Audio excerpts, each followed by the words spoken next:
রাসূল সাল্লাল্লাহু আলাইহি ওয়াসাল্লাম বলেন, আমি জাহান্নামে ওই নারীদের দেখেছি যে বিড়াল বেঁধে রেখেছিল। সে বিড়ালকে খেতেও দিত না, আবার ছেড়েও দিত না, যেন কীট পতঙ্গ খেতে পারে। আসসালামু আলাইকুম ওয়া রাহমাতুল্লাহ। প্রিয় কবরের আযাব ইউটিউব চ্যানেলের বন্ধুগণ, এই হাদিসটি জানার জন্য সম্পূর্ণ ভিডিওটি দেখার অনুরোধ রইল। কবরে ভয়ঙ্কর ভয়ঙ্কর কয়েকটি আযাবের নমুনা। মৃত্যুর পর মানুষের পারলৌকিক জীবন শুরু হয়। এ সময় থেকেই তারা ভালো ও মন্দ কাজের ফল ভোগ করে।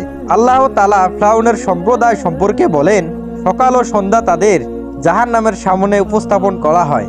যেদিন কিয়ামত অনুষ্ঠিত হবে সেদিন বলা হবে, তোমরা ফিরআউনের সম্প্রদায়কে কঠিন শাস্তির মধ্যে প্রবেশ করাও। সূরা মুমিন ৪৬ নম্বর আয়াত।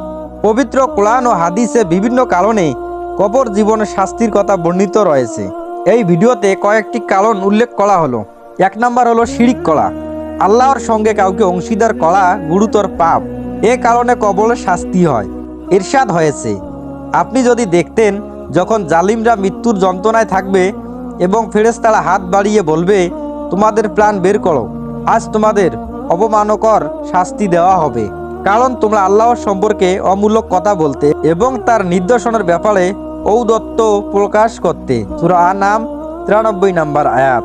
হাদিসে এসেছে, জায়েদ বিন সাবিত রাদিয়াল্লাহু তাআলা আনহু থেকে বর্ণিত, রাসূল সাল্লাল্লাহু আলাইহি ওয়াসাল্লাম বলেন, এ উম্মত কবরে পরীক্ষার সম্মুখীন হবে। তোমরা মৃত ব্যক্তিদের দাফন করা ছেড়ে না দিলে আমি আল্লাহর কাছে দোয়া করতাম যেন তিনি তোমাদেরও কবরের আযাব শোনাতে দেন, যেভাবে আমি শুনতে পাই। অতঃপর তিনি আমাদের দিকে মুখ ফিরিয়ে বললেন, আল্লাহর কাছে তোমরা জাহান্নামের শাস্তি থেকে আশ্রয় চাও। মুসলিম শরীফের হাদিস ২৮৬৭ নম্বর। ২. মুনাফিকি স্বভাব। কপট স্বভাবের ব্যক্তিরা কবরের শাস্তি পাবে। ইরশাদ রয়েছে, মরুবাসীদের মধ্যে যারা তোমাদের আশেপাশে রয়েছে তাদের কেউ কেউ মুনাফিক, এবং মদিনাবাসীর মধ্যেও কেউ কেউ তারা কপটতায় খুবই পটু। আপনি তাদের চিনেন না, আমি তাদের চিনি। আমি তাদের দুবার শাস্তি দেব এবং পরে তাদের মহাশাস্তির দিকে ফিরিয়ে দেওয়া হবে। সূরা তওবা ১০১ নম্বর আয়াত। ৩ নম্বরে আল্লাহর বিধান পরিবর্তন। আল্লাহ কর্তৃক বৈধ কাজকে অবৈধ মনে করা এবং অবৈধ কাজকে বৈধ মনে করা কঠিন গুনাহের কাজ, যেমন মূর্তি পূজা করা এবং এর জন্য কোনো কিছু উৎসর্গ করা শিরক, এবং ইসলামে তা নিষিদ্ধ। রাসূল সাল্লাল্লাহু আলাইহি ওয়াসাল্লাম ইরশাদ করেন, আমি আমর ইবনে আমির খুজাইকে তার বেরিয়ে আসা নারী ভুঁড়ি নিয়ে জাহান্নামের আগুনে জ্বলতে দেখেছি। এই ব্যক্তি প্রথম মুক্তির নামে পশু উৎসর্গ করার প্রথা প্রচলন করেছিলেন। বুখারী হাদিস ৪৬২৩। ৪ নম্বর, প্রস্রাবের পর পবিত্রতা অর্জনে অবহেলা। উচ্চাপ করার পর পবিত্রতা অর্জনের ক্ষেত্রে অনেক অবহেলা করে। অন্য হাদিসে এসেছে, ইবনে আব্বাস রাদিয়াল্লাহু তাআলা আনহু থেকে বর্ণিত, রাসূল সাল্লাল্লাহু আলাইহি ওয়াসাল্লাম বলেন, প্রস্রাবের কারণে অধিকাংশ ক্ষেত্রে কবরের আযাব হয়ে থাকে। অতঃপর তোমরা যথাযথভাবে পবিত্রতা অর্জন করো। তাবরানী ১১১০৪ নম্বর হাদিস। ৫ নম্বর, পরনিন্দা করা। অন্য হাদিসে পরনিন্দার কারণে কবরে আযাবের কথা বর্ণিত রয়েছে। ইবনে আব্বাস রাদিয়াল্লাহু তাআলা আনহু বর্ণনা করেছেন, একথা রাসূল সাল্লাল্লাহু আলাইহি ওয়াসাল্লাম দুটি কবর অতিক্রম করেছিলেন।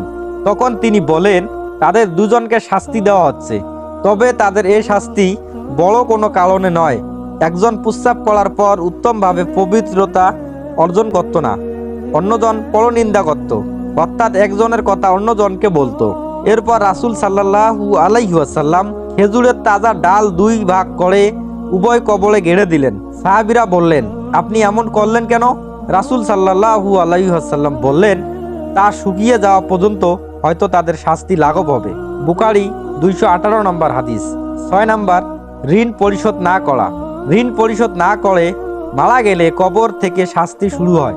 সাদ বিন আতওয়াল রাদিয়াল্লাহু তাআলা আনহু বর্ণনা করেন, আমার ভাই ৩০০ দিনার ও ছোট সন্তান রেখে মারা যায়।